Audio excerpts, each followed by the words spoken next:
Je sais pas si tu as remarqué, mais c'est les personnes en qui tu tiens le plus. C'est les personnes que tu aimes le plus. C'est les personnes en qui tu as le plus confiance qui te font le plus de mal. Et ça, c'est super compliqué.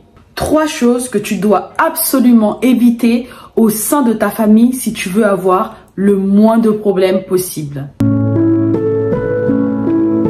Salut les filles, j'espère que vous allez bien. Moi, ça va très très bien. Pour celles qui ne me connaissent pas, je ne suis pas coach de vie, je ne suis pas thérapeute. Je suis juste une fille comme toi qui souhaite te donner des conseils pour te permettre de devenir la meilleure, mais je dis bien la meilleure version de vous-même. Aujourd'hui, je voulais partager avec toi 3 choses que tu ne dois jamais faire au sein de ta famille afin d'éviter le maximum de problèmes et pouvoir te sentir mieux en toutes circonstances. La chose numéro 1 à ne surtout pas faire, c'est qu'il ne faut jamais, mais je te dis jamais, emprunter de l'argent, ou bien même prêter de l'argent à un membre de ta famille. Pourquoi je te dis ça? Parce qu'en fait, si tu commences à prêter de l'argent, forcément, tu vas aller réclamer cette somme-là. Ça peut engendrer des grosses histoires. Il m'est arrivé à moi-même de prêter de l'argent à des proches. Et ce qui avait tendance à arriver, malheureusement, c'était que la dette précédente n'avait pas été remboursée, qu'on me demandait encore une fois de prêter de l'argent. Et ça, je trouve ça dingue. Si jamais tu as une amie qui te demande de l'argent, vaut mieux lui donner. Donne-lui cet argent pour que tu sois complètement débarrassé de cette créance. Parce que c'est compliqué. C'est compliqué les filles. J'avais une amie qui me demandait systématiquement de l'argent. Mais quand je te dis systématiquement, c'est systématiquement. C'est-à-dire que elle pouvait m'appeler un mois pour me demander, voilà, est-ce que tu peux me prêter 50 €? Et moi, comme j'ai un grand cœur, forcément, oui, je vais lui prêter de l'argent. Sauf que silence radio. Et moi, je suis pas du tout la personne qui t'appelle pour te dire, en fait, tu me dois de l'argent, c'est comment? Non, non, pas du tout. Parce qu'en fait, j'estime que tu es au courant que tu me dois de l'argent, donc j'estime que c'est à toi de venir vers moi pour me rembourser, tout simplement.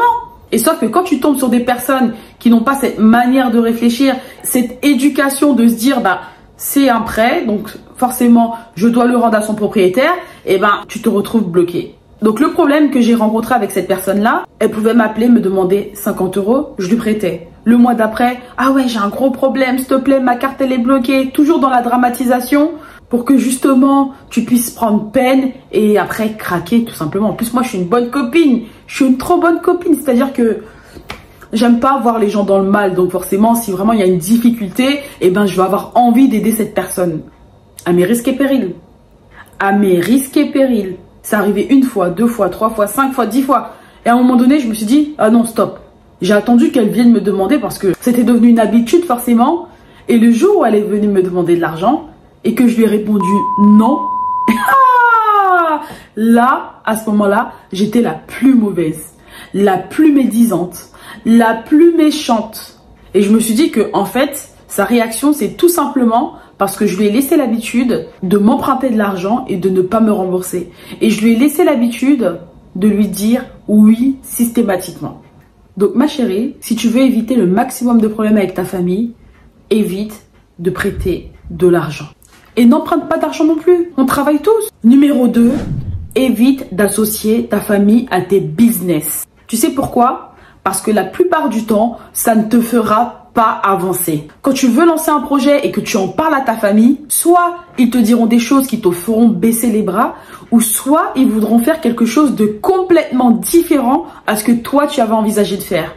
Donc si tu as la possibilité, soit tu fais des choses avec des personnes complètement neutres que tu ne connais pas du tout, ou soit tu fais les choses seul pour éviter le maximum de problèmes. Pour ceux qui ont déjà lancé un business, lorsque tu en parles à ta famille, soit ils ont peur de ton échec, ou soit ils ont peur de ta réussite. Donc la meilleure chose à faire, c'est de parler à des personnes qui ont la même vision que toi, ou bien à des personnes qui ont déjà obtenu des résultats que tu souhaites avoir. La 3e chose que tu ne dois pas confier à ta famille, ce sont tes problèmes de couple. Et ça, crois-moi, c'est véridique. En parlant mal de ton partenaire à ta famille, ça va les amener à le détester. ça va les amener à le dénigrer. Et même si un jour, pour quelque raison que ce soit, ça se passe mal avec ton partenaire et que vous arrivez à trouver une solution pour bien vous entendre, eh bien ta famille gardera toujours la haine contre ton partenaire. Donc, évite de parler de tes problèmes conjugaux. On m'a toujours dit de ne pas mêler une personne inconnue à des problèmes de deux personnes qui ont l'habitude de se voir nues. Et ça, c'est une vérité. Évite de parler de tes problèmes conjugaux à ta famille, sauf dans les cas extrêmes. Voilà les filles, c'était une très courte vidéo aujourd'hui, mais je reviens la semaine prochaine. N'oubliez pas de liker la vidéo pour me donner de la force pour ce que je fais pour vous, parce que pour moi c'est un honneur de partager avec vous mes expériences, mes connaissances et puis également mes erreurs. Et sur ce, les filles, je vous dis prenez soin de vous et à la semaine prochaine. Allez, je vous fais des gros bisous. Mouah. Bisous, ciao.